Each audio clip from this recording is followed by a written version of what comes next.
I'm in the European Parliament in Brussels today with Jan Melnikow. Jan is a young guy from Minsk in Belarus who finds himself on the front line in Donbas fighting alongside Ukrainians against Russians and of course against Russian-backed separatists. Jan, question I'd like to ask you. As a Belarusian, why did you feel that you needed to go to Ukraine to support Ukrainians? Ян, як білорус, чому ти поїхав в Україну воювати проти Росії? Мгм. Я поехал, по-перше, разумею, что Украина сама без этого не справилась. I went to Ukraine to fight because I understand that Ukraine alone can't fight Russia properly. И другое, это то, что белорусы и украинцы связывают огульные истории, это самые близкие народы славянские, мовы. The second is that Ukraine and Belarusia, they are very close neighbors through the history and culture, and our language is also very, very close.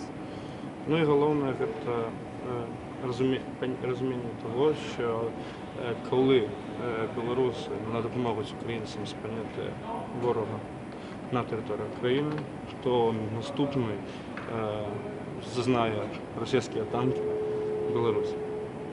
And the third is knowing that if Russia is not stopped in Ukraine, the next country will be Belarus, and the Russian tanks might appear in Belarus.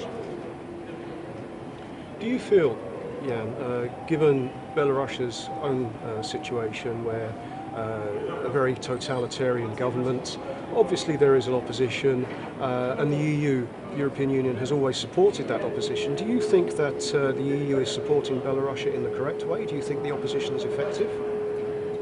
Чи опозиція є ефективною, оскільки дуже багато грошей виділяється Євросоюзом Білорусі?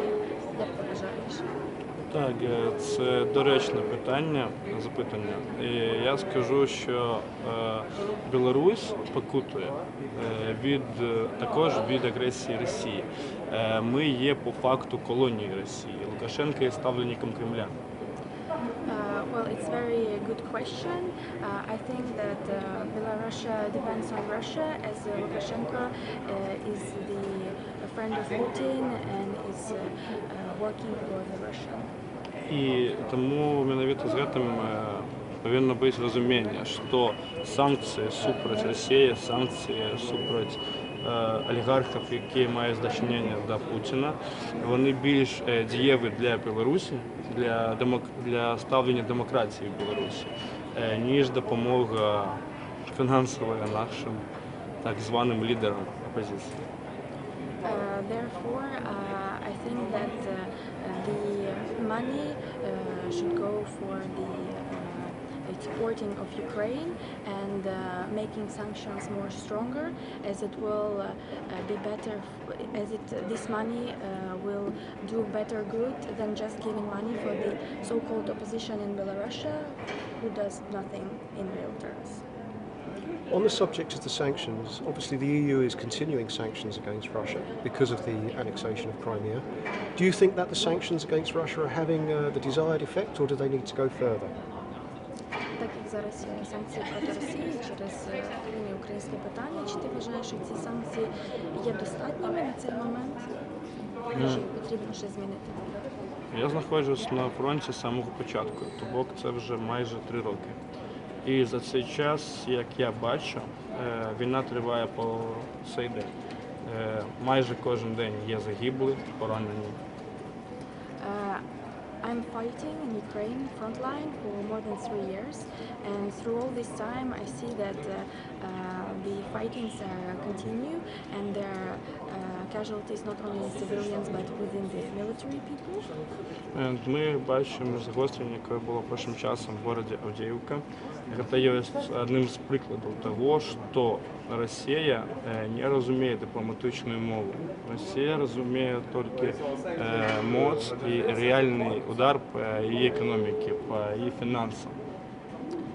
And we also see the recent escalation in the city of Avdiivka, which is the only proof that Russia doesn't understand the language of diplomacy, doesn't understand the language of international law, and the only thing we can stop Russia is by hurting its economic and finances.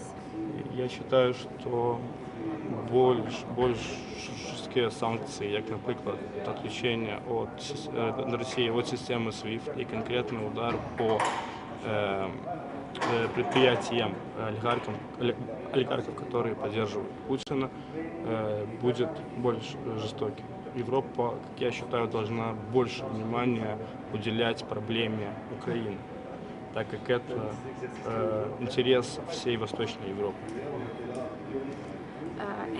I think that the sanctions should be more harsh. As one of the example is the SWIFT, it should be turned off, as well as the sanctions should target oligarchs and the close members of Putin, friends of Putin. Europe should understand that Ukraine is the country that should fight for, and they should support her more and more, because this is the future of all the Eastern Europe. Jan, we'd like to thank you very much for coming and talking today. Thank you for bringing your message from your perspective as a young soldier. We appreciate that this is your time on leave, your time off duty, and the fact that you've come here to Brussels to share your message with us, with all the politicians, shows us how strongly you feel about this. Thank you very much for your time. It's been a great pleasure to speak to you. Thank you, Tom.